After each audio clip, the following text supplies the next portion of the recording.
What's going on, everyone? It's Zach with the Wicked Heavy Podcast. And in today's episode, we have my dude, Travis Cook.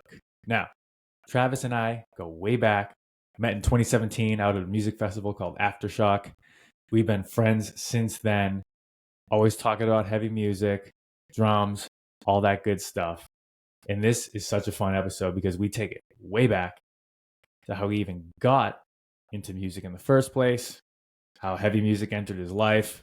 We talk about his first show as a drummer in a metal band, all the way up to what he's doing now.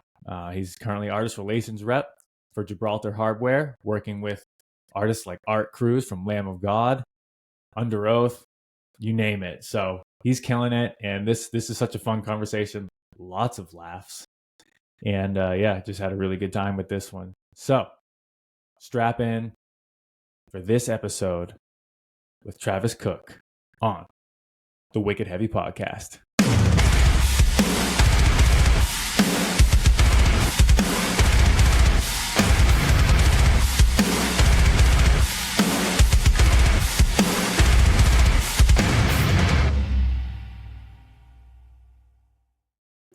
My dude. My bro. I'm so excited to have you on. Dude, you know, when I saw you were going to do a podcast, I was like, this is so long overdue. I felt that way too. I did. Mm-hmm. I appreciate that, man. Yeah, no, I've had a list of people I knew I've wanted to talk to. You're on that list and talk about heavy music because I don't know your story, and I'm excited to hear it. But before we get into that, my bro, you have a new gig, a new role. Yep. I saw that you just designed Art Cruz, drummer of Lamb of God's whole new rack system. Insane. Insane. Can you walk me through that process? Because the response is awesome. People are stoked, and they're like, oh my gosh, a rack rundown. Like, we haven't seen these in a long time. So how did that happen? And how did you come up with that design, man? Yeah. So a lot of it was super, I want to say almost right place, right time. I don't know how much of that really was the case, but I like to tell myself that. But for the most part, it was, kind of all came to fruition like the beginning of the year. We did Mike and I and SJC did a cool Volcom event in January. Mm-hmm. And at the time, I really didn't know a whole lot of what was going on and like any of that stuff. But I started, just seeing some really cool hardware there. Gibraltar had provided some for that event. And I was like, wow, this stuff is really cool, like it's dope. And then, couple, that was like my reintroduction to Gibraltar, right? Like I had started with Gibraltar when I was a kid, right? That was my first thing. I wanted the gnarly double bass rack and all that stuff, right? Yeah. And then a couple months later, around March, I get a call and they're like, hey, how proficient are you with like building drum racks? And I'm like, I've gone around the park a couple times with it, and they're like, okay, well, we have a task that we need someone to do. We need, do you think you can do a rack build? And I'm like, you know how I am always. I'm just like, sure. Yeah, absolutely. I was like, all right, like, yeah, that's, I say yes. And I figure it out afterwards. Yep. And they're like, yeah, well, it's for Art Cruz and Lamb of God. And I'm like, okay. And I was familiar with Art. We had bumped shoulders at NAMM and whatnot, but I just went for it and started designing the whole thing, and got all the different things that he wanted to do with it and whatnot. And yeah, man, we went for it, and it turned out way more insane than what I can even imagine.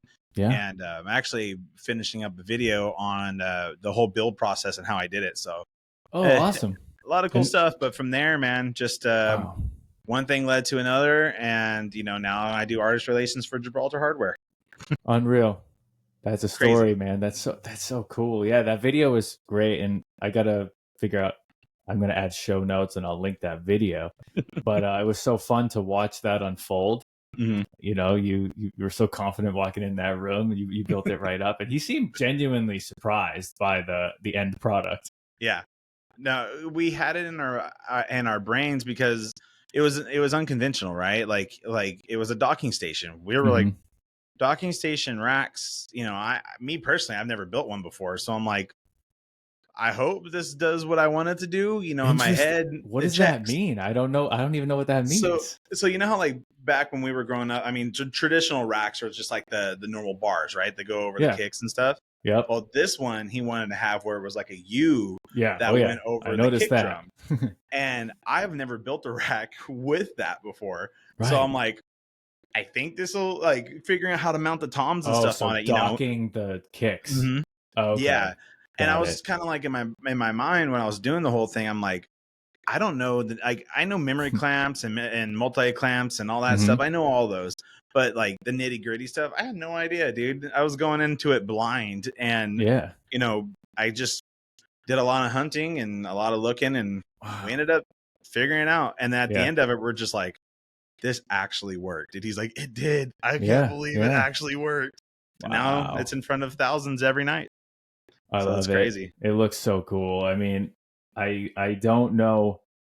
It stands out. And again, whoever is listening that isn't a drummer, make sure you watch that video to understand what we're talking about. But drum racks to a drummer can really stand out if done differently. A lot of the times it's the same straight bars, right? And you don't even really, they're supposed to be hidden, but in this case, it's very much there to stand out and be noticed. Like Ray Luzier of Korn, or even Scott from Queensryche, which is the first time I ever saw a crazy rack and it had chains on it and stuff. And I was a little kid. That one. Dude, I will send you a pic. It is wild. But I love that. That's so cool, man. I'm excited for you. And I can't wait to see how it all unfolds and what other stuff you build, man.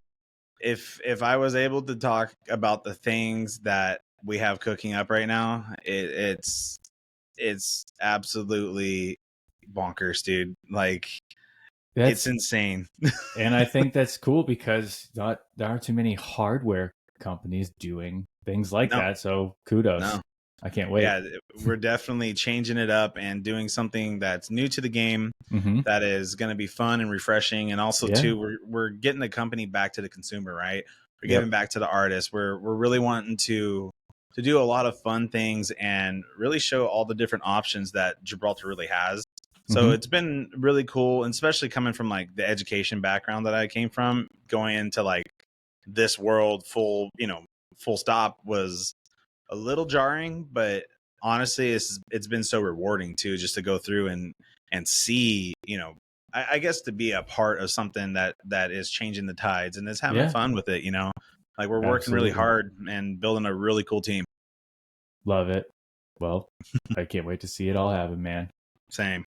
So you're working with heavy artists now, and you already were, like when we were, we were doing things for SJC together, going on the tours. So it's nothing new to you. Nah. You play heavy music yourself. So tell me, bring me back to when music entered your life, man. And you can take as long as you want, be as descriptive as you want. I want to know how music entered your life, when heavy music became a thing, and your journey through it, and to where you are now. So I grew up as an only child, one and done. I was too perfect, so I couldn't get another one, Yeah. But no, as I was, oh gosh, I didn't really come from much of a musical family at all. Like my mom played clarinet in the band, right? But wasn't like born with it kind of thing. And I remember being in around, like we were able to start doing band around 3rd grade or 4th grade, right? Yep. And I was like, I want to play the drums. Like, I think those are so sick. I want to play them. Like, whatever, right? I was super stoked on it. And my mom's like, well, the drums, honey, are all taking up, so I have this cornet ready for you right here. You can play the cornet in the band, and that's cool. And I'm like, I don't care. I just wanted to be in the band, right? So I'm like, all right. I got this old brass. It was honestly, like now looking back at it, it was a really cool cornet. Like it was full brass. It was sick. I didn't even know that you had cornet back in 3rd grade. Dude, I played professionally in jazz as a trumpet player. I knew about the trumpet, but cornet, that's news. Okay. Yeah. So that's where I started it, right? And like, and I know it sounds so funny to say professionally as a trumpet player. It was so dumb. but it was considered, I was getting paid for it. Yeah. But yeah, dude, like I started playing that, and then I got hurt. I was playing baseball at the time, and I wanted to, I was gonna play sports. I'm not the smallest dude, and where I came from, everyone's like, "Oh man, football and all the sports you'll crush." And I'm like, "Okay, cool." I was playing baseball and I got hurt, and I was like, "Well, there that goes." And that's when I really started diving more into the music world, because I'm like, I need something to do, Yeah. And so I started doing that whole thing, and I was playing in the marching band, and that like consumed everything that I did. Like, as it does. Oh my gosh, dude. I played every single day. Like, I would go in and just, we had it was like a pull out thing. So like we go to class, and then every Tuesday and Thursday or something like that, we went out for an hour to play, to practice band or whatever. During classes. Yeah. Wow. Okay. And then when I got to junior high, I was really taken to it. Like I was going to school, and in the morning I'd go and I'd warm up, and then I go to class, and then I had band. One year I had band first period, the other one I had sixth period the year after. And I just went and like warmed up, went to class, break, I came, played, and then I studied a lot of like music theory in that time. So that way, because my biggest goal is I wanted to sight read. I wanted to be able to sight read a piece of a score or anything like that, and learn it. And that's what I did. And our junior high was 6th, 7th, and 8th. So I had 3 years in the same band. And then all during this time, I went through some crazy different music, dude. I was listening to like, I went from listening to whatever my mom had. That was like your 90s, 80s jams and stuff. Yeah. And then I went to, I remember my uncle, he had this, it was a 88 Toyota pickup, right? Pretty small. Looks like the Back to the Future truck. Yep. And he had a system in it. And I distinctively remember having a stupid flat top, hopping in to, because it was lifted too. I hopped into the truck, and I remember just feeling the bass of Got the Life from Korn. And I was like, what is this? I've never heard this before, and this is sick. Yes. And at the time I really didn't know, right? And outside of my uncle, no one else really listened to heavy music at the time. So this is like 6th, 7th grade? Yeah. Okay. 6th, 7th grade. And that's when I got like, it kind of started opening a world. But the fun, where I really started diving into it was, we were going to a parade, right? We were going to go to a competition. And my buddy was like, dude, have you ever heard this band called Slipknot? And I was like, no, man, I'm listening to Usher right now. Have you ever heard the song My Way? Oh, wow. And I was like, okay. Like, he goes, all right, I'm going to put on track 4. Just listen to it. And bro, Wait and Bleed. Oh, man. I just remember those first notes and being in the freaking bus. And we had the headphone splitters and a CD. And dude, I think we listened to that from the moment we left town to when we got to the competition. And it was just that song. Oh. And that's when I fell in love with drums, dude. I was like, I want to be like Joey Jordison. Wow. I want to play like that. That's who I want to be. How do I start playing drums? And so you were cornet trumpet at this point still. Yeah, I was still, dude, all drums. Like, I had not even touched a drum. I always wanted to, but like I would always, I just never did. And so we were both trumpet dudes. Yeah. Wow. That's why it blew my mind that we're both trumpet dudes. Yeah. We have, our birthdays are a day apart. And that's crazy. We are both amazing human beings. You know what I mean? I appreciate that. Yeah. Hell yeah. You are too. Yeah. I like it. But dude, I just remember that first time hearing Slipknot, and I just heard those drums. I'm like, that's sick, right? So our drummers that were playing the quads or the tenors, right? Yep. They were going to high school, and I saw that as my opportunity. I was like, okay, that's where I'm gonna get in there. I'm gonna start playing drums. Nice. And I told the band director, I'm like, hey, I'm getting bored with playing trumpet. I need something that's challenging, like a really, really difficult. Like, can I please just play drums in the drum line? And he's like, and he knew at the time, he's like, I need a tenor player. And he's like, well, take these home over the summer and just see what happens. See if you can learn it. Wow. Dude, My mom hated it because Yeah, I'd be in the it was garage so and just loud. it was ridiculous. So and fun though. oh, dude, The and rebound, you could just. it was so fun learning how Ugh. to like. And then I watched Drumline, and it was all over. Right, I Yeah. was just like, oh, okay, this is sick. Yep. And from there, that's where everything changed. You know, I was obsessed with like finding out new, really percussive music. And I remember too, from that time, from that Slipknot experience, Mm-hmm. I remember going to the mall with my grandma, and I was like, "Hey, grandma, can I get a CD? Like, you know, I've been a good kid all day. Can I go to Sam Goody and get a CD?" And I didn't realize that I didn't know what album that song was on at the time. I just knew it was Wait and Bleed track 4. Yeah. And well, actually, I didn't even know the song name. I just knew track 4. And I went through Sam Goody. I was looking through all the different CDs, and I found Slipknot. And I was like, "This is the CD. This is sick." Yeah. I got it, and dude, I didn't know it was Iowa. So like I'm just thinking track 4. Okay, so it's My Plague. That's the song. All right. So I got to the car, and I threw the CD in, and my grandma had just got in the car with a CD player at the time. Yeah. Threw the CD in, and went to track 4, and I accidentally skipped it, and it was track 5, which is Everything Means Nothing or something like that. Yeah. And the first line, that the we are all, that whole thing. Oh yeah. My grandma goes, "What did I buy you?" Yeah, whoops. Oh, I said, grandma, shout out grandma. Yeah. I said, "Grandma, you bought me the best thing ever." Oh my gosh. There he went, man. The Lamb of God came in. Chris Adler, I went and saw clinics from him, doing drum clinics in Fresno, over here in California. And it just kept going deeper and deeper, deeper. And I knew that was the music I wanted to play. It was fun. Unreal. Shout out to grandma. Right, dude. Grandma came in clutch, dude. It was just so funny because I was never really, they knew that I knew better to like say the words if I heard them or whatever. Yeah.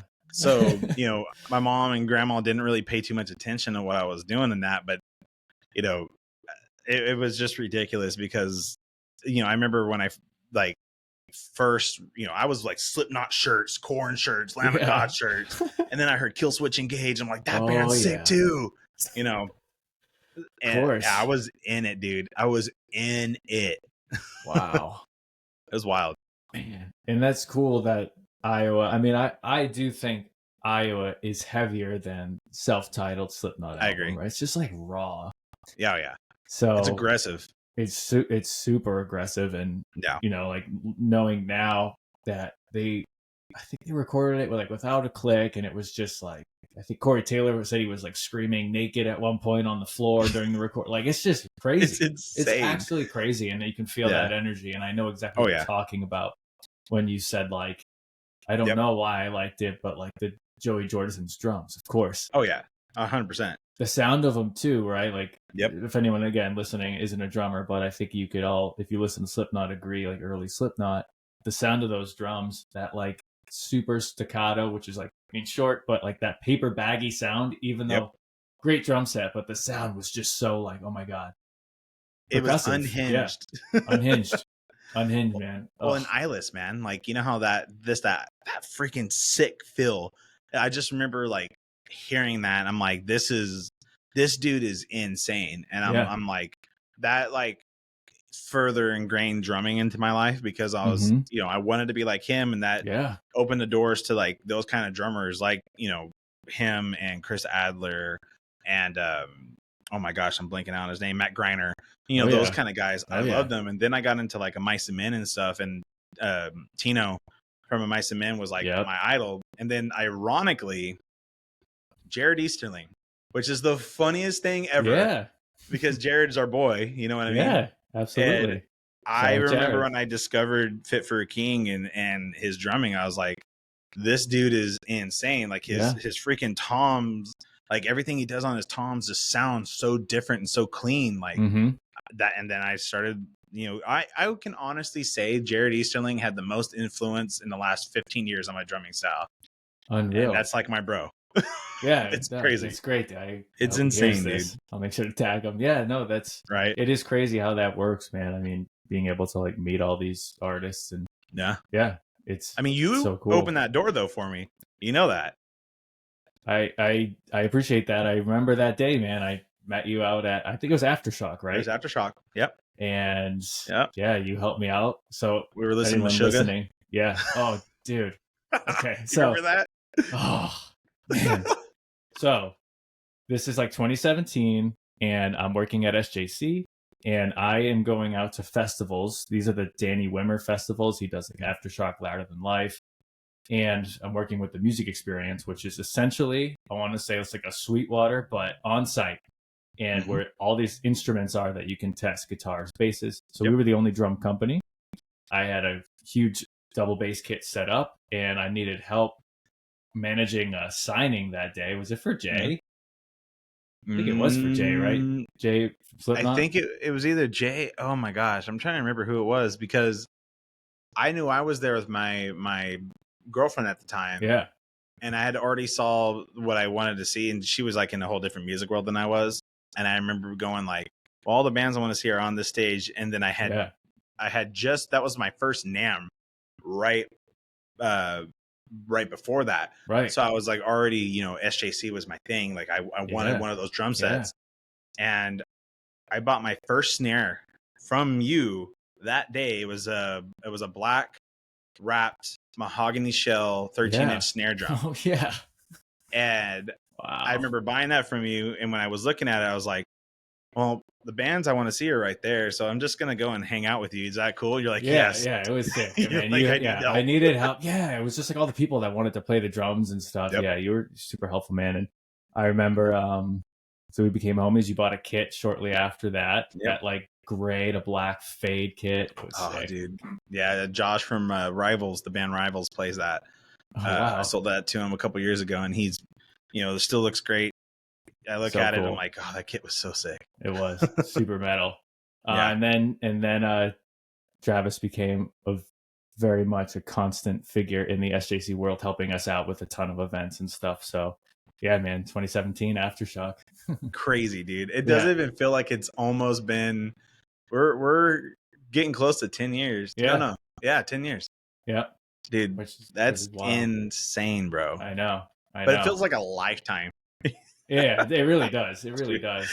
And it's crazy. I think we're going back to Meshuggah. That was, I was exposed to Meshuggah basically at those festivals, and I didn't, at the time, I wasn't an active listener of Meshuggah. I was still more in like the metalcore phase of life. But as of lately, I can say that band, I totally get it. I get why I call them like your favorite band's favorite band, because it's insane, especially live. Because that's everyone was there. All the artists I was meeting was saying, you have to see Meshuggah because it's insane live. And I get goosebumps when artists that are also sick live say, you need to listen to this band live because it's that good. Because you know it's serious at that exactly. point. Mm-hmm. So yeah, dude, it's like a go-to gym playlist band all the time. And that was so much fun. Just like, that's when we realized that we both loved heavy metal, because like Meshuggah was about to play. And I remember, because we were further back in the little tent, and I remember we took turns going back and forth to go watch like further up, because we're like, dude, this is so sick. And it was like middle of the day too, so it was, you know, pure, you know, super lit up. There was no like real vibe or anything. It was just insane. And I remember powerful coming back, and you're like, dude, oh my god, that drummer's insane, bro. And I'm like, Thomas, oh man, it's wild. Yeah, I totally get it. And I think other people do too. Oh yeah. Oh man. Okay, so Slipknot, you're in now, going into high school. You're drumming now. Yep. So when did you get a kit, and then when are you starting to play in your first bands? And what are you playing? Old, dude. I was old. Considerably, like, you know how some people are like, oh yeah, my high school band and all this stuff. Nope, didn't do anything other than the marching band. Wow. And I got my first kit. So I had a falling out with our band director in high school, and I was starting to not love it anymore. And so I had quit the band, which was a huge thing for me. You know, that was my entire school life, right? Wow. So I remember at the time, you know, it was really tough. And I remember I tried playing guitar. My mom really, really tried everything else but the drums at the time, because she's like, you know, because I told her, I'm like, what do I do after marching band? You know, I can go play for, you know, the DCI stuff and whatnot, but I want to play, like, I want to play in a rock band. I want to play in a metal band. You know, I want to be like my cousin. You're right. He's playing in this really cool band. And so she's like, okay, well, let's go find a guitar. Maybe you'll like guitar. Didn't like, I can play it kind of, but that's not my thing. And then I remember finally breaking her down, and I was like, okay, I will pay for half of this. Can I please get a kit? Yeah. And I got this like super entry level Pearl Forum kit or whatever it was. Mm-hmm. And I thought, I was like, yeah, I'm the coolest dude ever. Right. And then I was super stoked. And I remember, like, at the time, I'm like, how do I do double bass? I need 2 kick drums.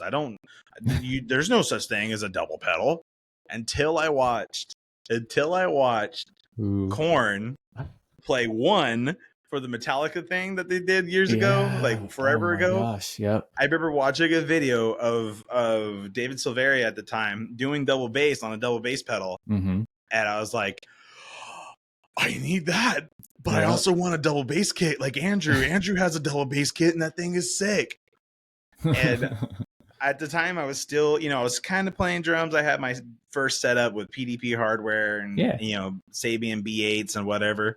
Mm-hmm. And then my cousin, he was a drummer. He was like the only other guy in the entire family that, like, and I guess he's not really my cousin. My mom and his mom are best friends. So it's like my aunt. So cousin. But I remember he was playing in a metal band, and I just thought that was super cool. And I remember asking him one time, I'm like, hey, can I just like come hang out and just see how you guys do stuff? Yeah. And he's like, yeah, of course. And dude, I learned so much from him and his guitar player. Like, they taught me, like, you know, drum setups, because his guitar player was also a drummer. Oh, okay. So I was so immersed. I was going to like 21 and over freaking concerts because I looked old as hell. So I was able to go through at like 17, 18 years old. And my cousin's like 22 at the time, or 23 at the time. And he's like, yeah, dude, you know, they get carded. I get carded all the time. Like, that's good. But man. Yeah, man, that changed everything. And I started playing in a band, and my very first show was at a theater here. And I remember being so nervous, dude. I was so anxious about it. And my seat broke middle of one of the songs. I fell into the screen and I farted. I swear. Real talk.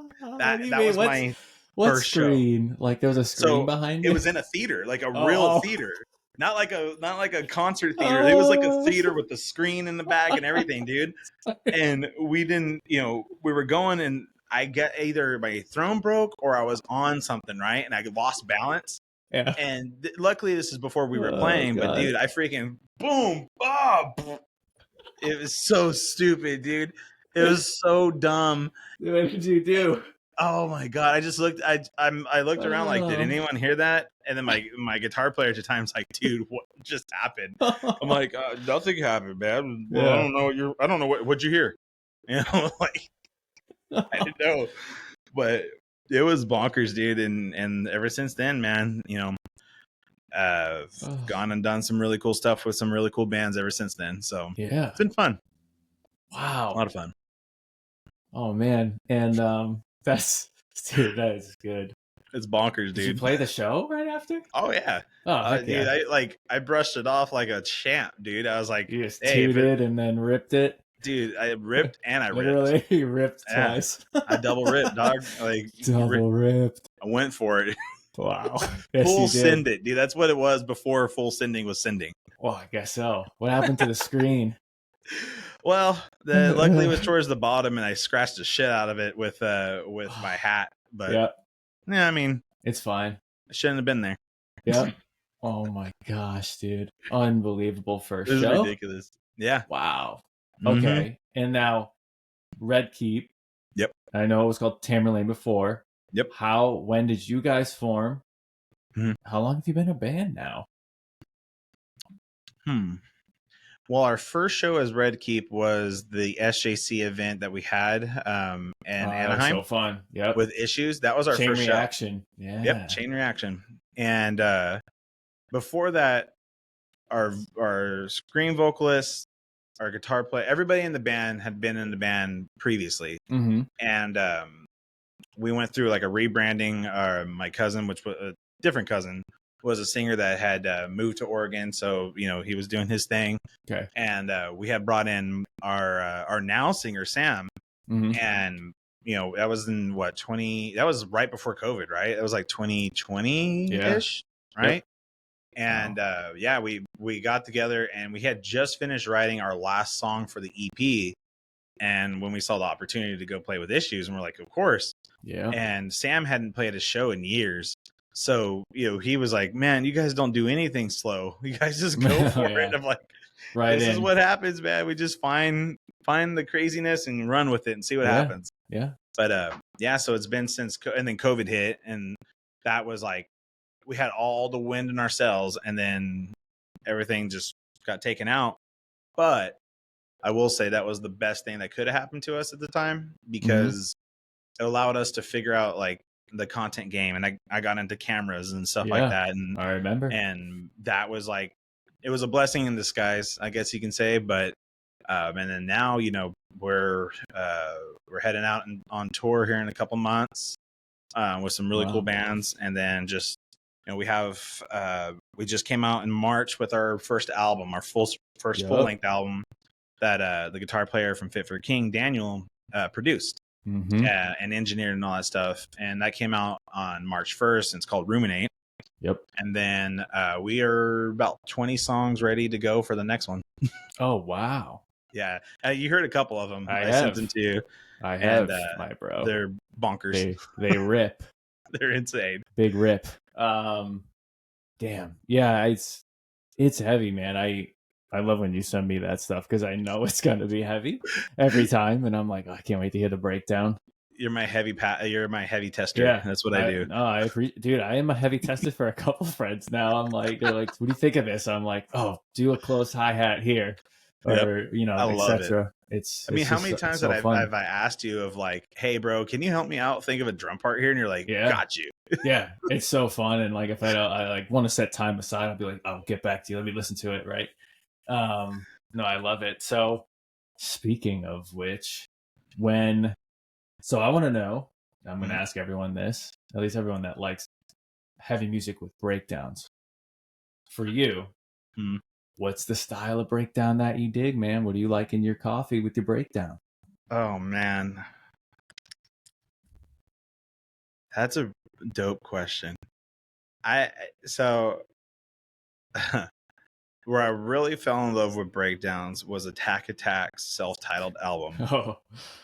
I remember hearing Smoke a Harness. Oh yeah. And I love the syncopation between the kick and the guitar.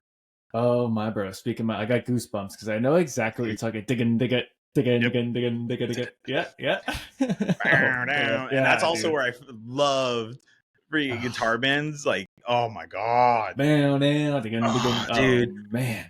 And I also realized I love low tunings at the time too, because everything as we've gotten older, tunings have gotten lower, right? Yeah, just keep going down. And like, I remember hearing that, and I was like, okay, that's the kind of breakdown I love. I love the syncopated, freaking heavy. Yep. Eventually it's evolved into like the stuff like Wage War is doing, and the stuff that like obviously Fit for a King, but even more so of like Spite and those kind of bands too. They're insane. Emir, bro. Yeah. Emir, dude. You know what I mean? I'll never forget when I first heard Emir.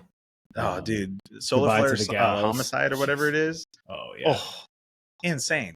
So yeah, chuggy, syncopated, low tuned, beefy, sick kick pattern, something that can confuse you, like After the Burial or Born of Osiris, the stuff that Cam does with Born.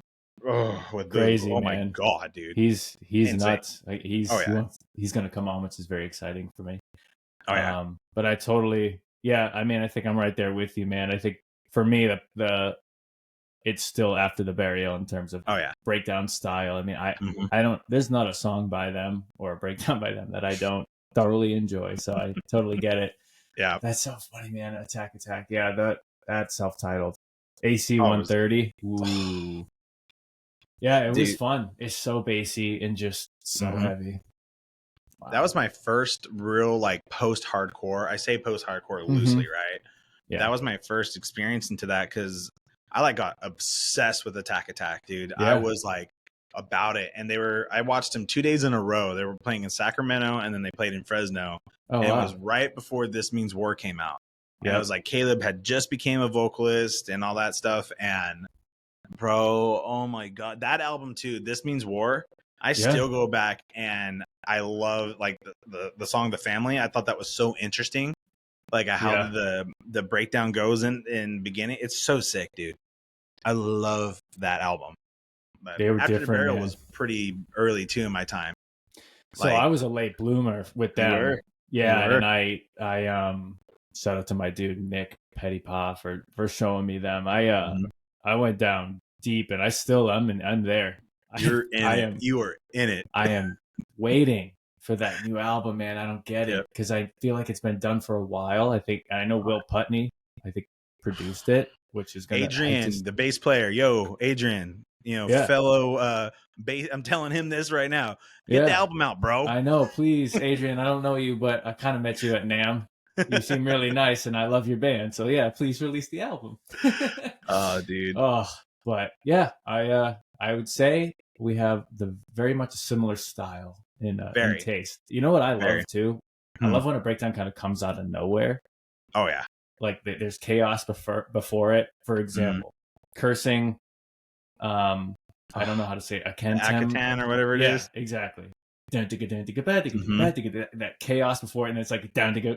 I love that. Sorry, I hope everyone listening knows what we're doing here, but I can do breakdowns with my mouth all day. It's just so satisfying. Dude, what about Wolves Amongst Ravens? The very ending of that. Okay. Dude. I lost. It's so sick, dude. I saw them like 3 days after I got shoulder surgery first time, and I'm in my sling. And when that came on, I like this video. I turn around, I'm like, guys, ready? Are you ready for this song? Like, my wife's there. She doesn't really listen to them. I'm like, babe, you gotta. This is the sickest thing you're ever gonna hear. That song, dude, is unreal. And I know we just texted about it, and I'm saying the same thing I said, which is this song is unreal. Yeah, it's next level, dude. Yeah, it's so good. It's perfect syncopation. So it's just like, man. And how badass is it to stand in the front, right? And you're just like, you just see it, and you're just like, dude, there's nothing cooler than like seeing that and hearing it and experiencing it too, because strobe lights. It's so tight. Yeah, it's so tight. It's so tight. Thank you, After the Burial, for everything that you've done for me and continue to do. Oh yeah. They were like one of the first like genty, quote unquote genty kind of bands that I got into, because I was listening to like I got into them around the same time I got into like Miss May I, and Memphis Mayfire and all that stuff. So I was like, this is the because it's so groovy. It's so groovy. There you go. Yep. Oh my dude. Yep. And I have to say, for anyone listening, go if you haven't listened After the Burial and you like heavy music, I can't recommend them enough. But there's their first, I want to say it's an album, and it's not very long. I think there's like 7 or 8 songs. Yeah. A Steady Decline, I think, is the name of the album. I know that's at least on it. The intro is Pi, P-I. I think that's what it's called. I think it's called A Steady Decline. Yeah, I could be wrong. I'm sorry, After the Burial, but I know that song's on it. But the intro to that record is Pi, P-I, and it's called like God of something. Forging a Future Self. Thank you. Yes. That's what it is. That's got the intro called Pi on it. Yep. Right? Mm-hmm. Oh my, that intro is my favorite album intro ever. It is so hard to play on drums. It's so crazy. Mm-hmm. So crazy. So yeah, big shout out. Love it.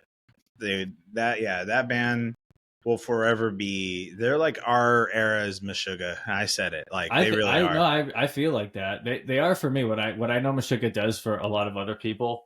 After the Burial does that for me. Yeah, I like same. both, but I just love After the Burial. Yep, I'm right there with you, dude. Right there with you. So, okay, I know your style of heavy. I've got your path to heavy here. What to you is what do you feel for you is the heaviest album you've ever heard? Or it could be a song. Like in terms of like overall like general like heaviness, or are we talking like as a whole? This is a good question, my bro. I think we could do both. I could say what's the heaviest song you believe you've heard? And then if you had to just sum up an album as like, honestly, I don't think I've ever heard an album overall as heavier than this. Mm-hmm. What would you choose? I would say as far as an album goes, Iowa, just because of how pissed it is. And it's just so aggressive from beginning to end. Skin Ticket. Oh my God. It's insane. And I think a lot of people don't really maybe know it. No. They know like the Slipknot hits. That is one of the heaviest songs I've ever heard in my life. Literally. And that album as a whole for me, right? Like going from beginning to end, I feel like that is just dumb heavy, right? Yep. I would say lyrically heavy. Ooh, man. See, that's a good. I like that. Anything Korn really, like I've gone through like and really dove deep in some of Korn's lyrics. Korn's my favorite band of all time. And like I've gone through and I'm like, Jesus. Whew, poor guy. Like that's a rough road. Yeah. But as far as like one of the heaviest songs, I don't even know the name, but I think he's one of the gnarliest vocalists is the guy from Slaughter to Prevail. Yes. Like, I don't know why I can't think of his name right now either, but I know exactly who you're talking about, obviously. Oh my God. I think his name's brutal. Like Alex or something like that. Oh, yeah. Right? It's terrible. Yeah. Bro. He is probably just off of his vocals alone is like the heaviest. I don't know a guy that is that loud and that brutal in everything he does. He's insane. Those clips of him without the mic just screaming in the crowd. I mean, it's crazy. I don't know anyone else that can do that. It's insane. He was doing that, like making those videos a long time ago, covering like Suicide Silence and stuff. I was like, yo, this dude's crazy. Yeah, they blew up, man. They're continuing to blow up, which is wild. Oh, dude, insane. Because that's a hard question though for me though, because I don't like I listen to heavy music, but my version of heavy is different. Because that's exactly why I asked the question. I want to understand how the different guests view heavy. Absolutely.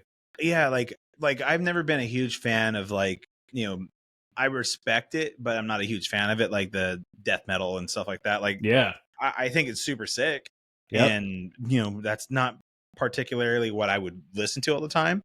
But man, you give me freaking like aggressive metal like Slipknot or like Korn. I like groove. I think that's what I really like have drifted to. So like my heavy is definitely low tune groovy stuff, Yeah, I agree. I mean, I put like Kublai Khan right. Dude. You know what I mean? Like, it makes me bob my head, and and there's like space there too. Like they have a lot of space. There's not a lot of double kick. It's just punishing. Like they have figured out the groove heavy without being too crazy. So Knock Loose too, for that matter, man. Of course. Oh my gosh. Especially that last album, like the thing that Paxson does in those songs, man. Like,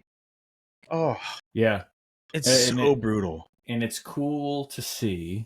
Oh yeah, I think there's not like a ton of bands that have been able to do this, but they're getting heavier, like undoubtedly getting heavier and getting bigger at the same time, right? Because they just know they're so true to what they do and don't care about what anyone else is doing. Oh yeah, so they're gonna keep doing it, and I think their confidence just shines through in what they put out, and then people just gravitate towards it. It's so sick. Well, and I feel like we're in the era now where, I mean, and this being, we're the same age and whatnot, like you saw the dark ages of like heavy music, right? Where it was like, oh, you listen to people screaming, but like, you must worship the devil. It's like, no, you must man, hate your parents. You had a hard childhood. It's like, no, it was great. Like, I just like aggressive sound. I don't like happy music. I just like things that are pissed off, and that's what I like, and I think now heavy music in general is more mainstream than it's ever been from You look at what Ice Nine's done. You look at what Motionless in White's done. Mhm. I mean, Bad Omens, man. Like Yeah. all these bands are not afraid to be heavy anymore. Because I saw a trend. I saw something happen a couple, like maybe about 4 years. I would say probably about 6 or 7 years ago, right? Mhm. Where you started seeing these bands that started out heavy try to go more radio rock, and it was cool. Right. Great Right. music. I wasn't particularly super stoked on it because Right. to me it was like there was always a little bit of the heavy that I wanted, but not quite it, you know? Yeah, not enough. Yep. And then people just decided, you know what? That's not true to what we're doing. Like some people it worked out great, and Yep. they found mainstream success, and amazing. That's your thing, cool. Yeah. But I'm a firm believer in just stay with what got you to the show. Yeah. That's what August Burns Red's always done. Like to me, they're That's a prime the example. Prime example. Improving your style, but staying true to who you are. And I think now a lot of bands are not afraid to do that because they see we can make a living in heavy music. We can have fun playing heavy music and people like it. Yeah. Now, do you think it's because the world is like more angry now? What do you think? Why do you think that it's so much more mainstream? That's so interesting. I mean, I guess I do have to put some of that on. I'll call it the bands that are kind of paving a path to heavy for people that normally wouldn't get into it. And I think Bring Me the Horizon is a good example. Like, they started off so heavy, and it was like brutal. And I was obsessed. I mentioned this last podcast. Like, it was Bring Me the Horizon, Under Oath, Death Wears Prada, but let's focus on Bring Me. They got a little more mainstream after Sempiternal.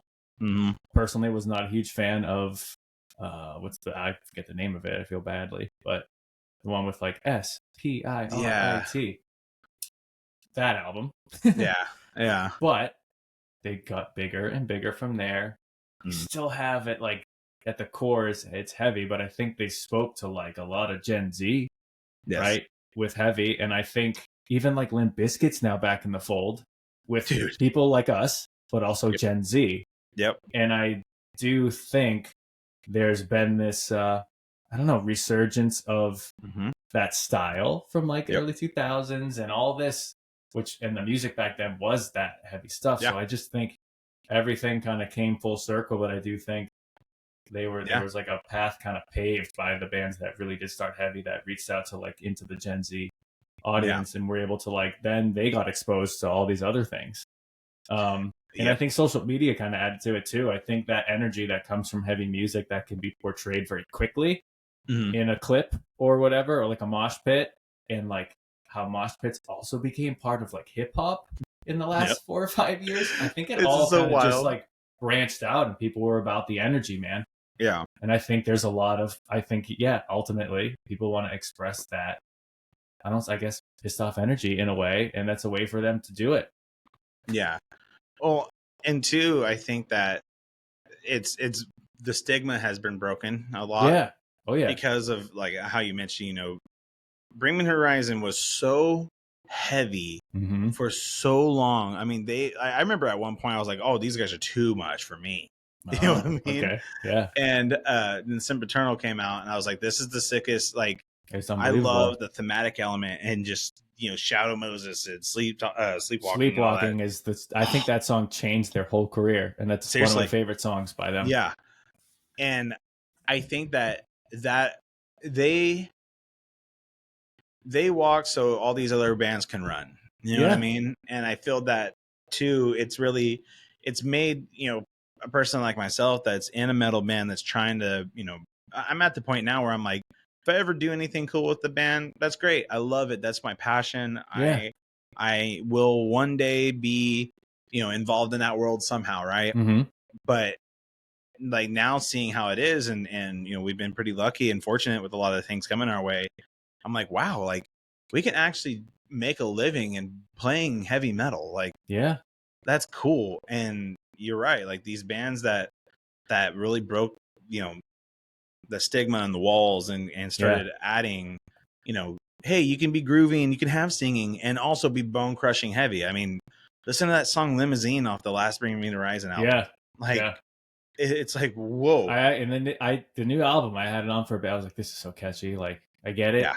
And I was like pretty sad for a bit because like I I just like truly was Right. Suicide Season, and then There's a Hell. Those albums, man, I was like, there's nothing, you can't beat this. Like, this is the coolest thing I've ever heard.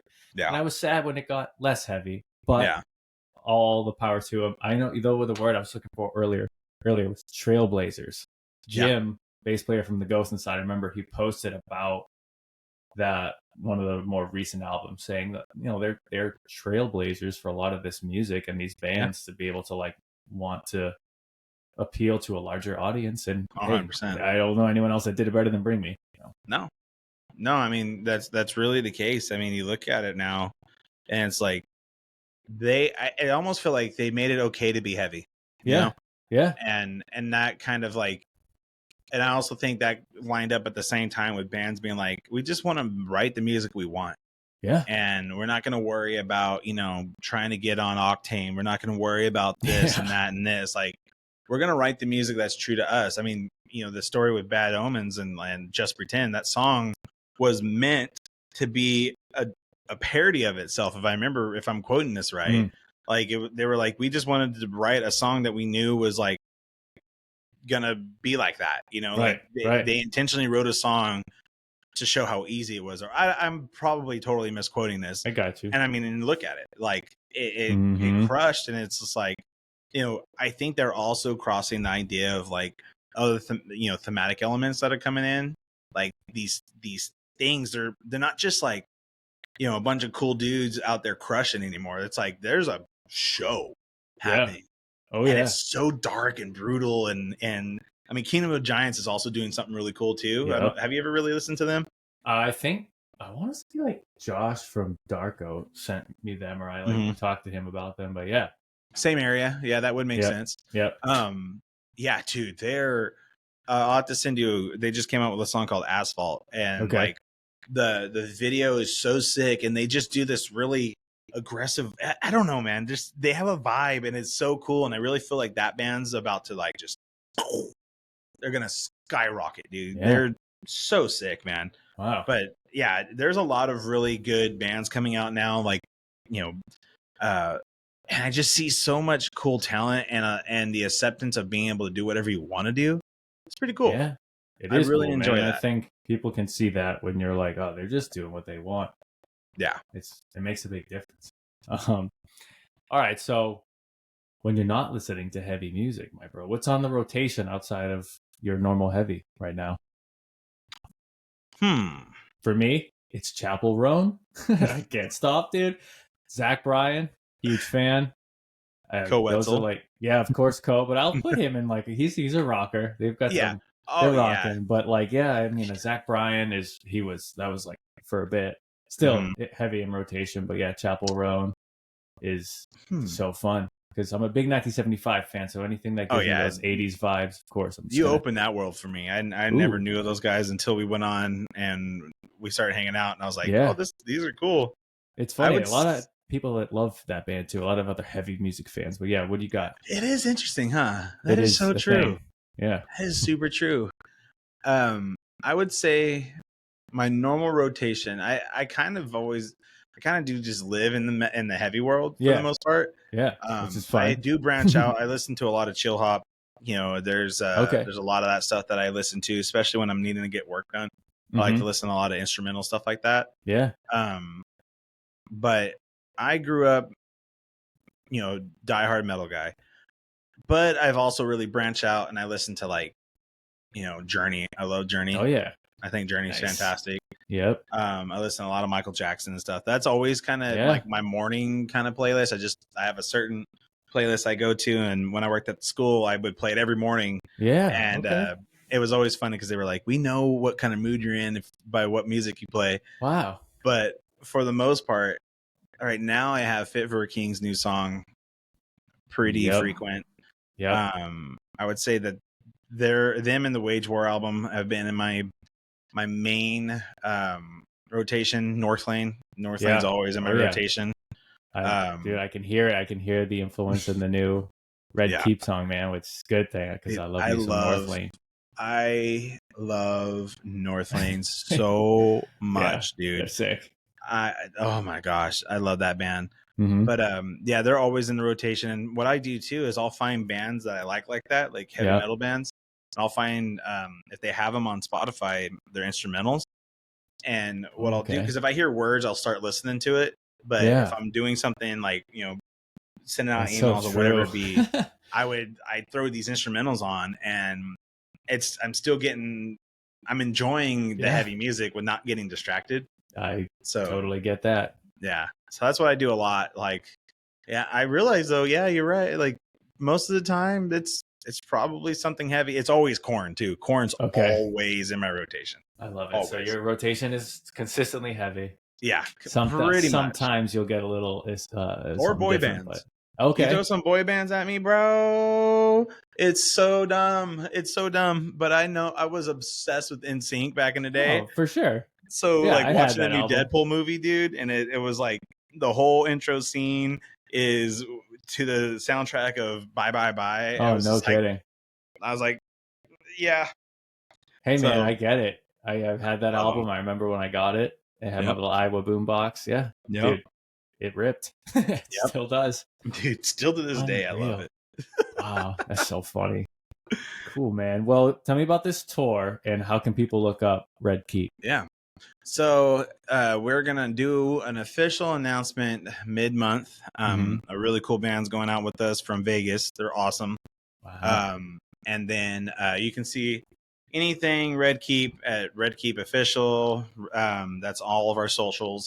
And then obviously Spotify and whatnot too. We are starting to get ready to start filming some really cool music videos and whatnot for all the new songs, or at least one of the new songs. So we have that down the pipeline. We're hoping to get something out here in the next three months or so, if not sooner. But with the scope of work we have to do is so large, so that's a work in progress. But yeah, everything Red Keep, and YouTube. All of our music videos. I shot 90% of our music videos. So cool. You can kind of see like I would say my improvement from our first one to where it's at now, and I'm still learning. Seeing it, the more recent one, I'm like, I can't believe my dude is filming these. It's like they're so unbelievably high quality. Dude, I'm just that I have found a new love with cameras and video and stuff. Like, that was the thing I gravitated to during COVID outside of drumming, because I was like, I need to learn how to do this because I can't go out and do it. I need to find out a way to do it here. Yep. And man, that changed so much. And I'm constantly learning. I'm watching. That's all I watch on YouTube is just how to do different things. And I'm trying to find ways to apply that to the new job and whatnot too. So yeah, man. Perfect match. That's been fun. It's been cool. I've had now like reflecting. I've had a doozy of the last 10 years, man. It's been wild. Done a lot of different things. But hey, and you helped me get there, man. I would not be doing what I'm doing right now if it wasn't for Zach. Straight up. Damn. Really wouldn't. Like, it was that day in Aftershock, you always stepped up, bro. One of the most helpful people I've ever come across, and so I really appreciate it. Thanks, man. Yes, sir. So you deserve it. And just a crazy ride. And then when we found out our birthdays and everything else, I was like, what is this? This is weird. Like, and Mike being the day before mine? Or he's the 7th. Sorry, he's right after. Yeah, crazy. Yep. 5, 6, 7, dude. Yeah. It was the trifecta of B days. Dude, seriously, right? Wow. And now seeing you as a dad, I love it, man. Like, I remember when you and Allegra just started dating and like you started descending for a second. Remember that? Yeah. Oh, that's so funny. And now, I mean, like, you full sent it, man. And you've become such a great, you've shared your amazing personality and all the stuff that you've done over the years with such a beautiful human being. And you guys have the cutest little like model baby ever. So, thanks, man. So, it's been awesome to see you become a dad and all the cool stuff that you do, man. I'm so proud of you. Wow. You are the man. I really appreciate that, man. Thank you. Learn from me, bro. Oh, yeah. Well, dude, honestly, thank you so much for coming on to this podcast. Thank you, man. This was fun. One of many, I hope. Yeah, no, I'm gonna keep it going, man, and I'd love to do this again, and hopefully I'll see you soon. Oh, If you dude. come out this way or I go out there, I will let you know. I'm hoping to get over there by the end of the year. That's my goal. But either way, I told Mike the other day, I was like, dude, the East Coast be calling, man. East Coast be calling, dude. I love it. You let me know, dog. For sure, bro. Awesome. But well, dude, thank you for having me, man. I love what you're doing with this, and I'm stoked for people in the world to see, to have and hear these conversations that I've been a part of for years, and they're so valuable. That's what we're trying to do. Keep it heavy, keep it interesting. I love it, man. Well, I'll catch you next time. I appreciate you. Likewise. Peace.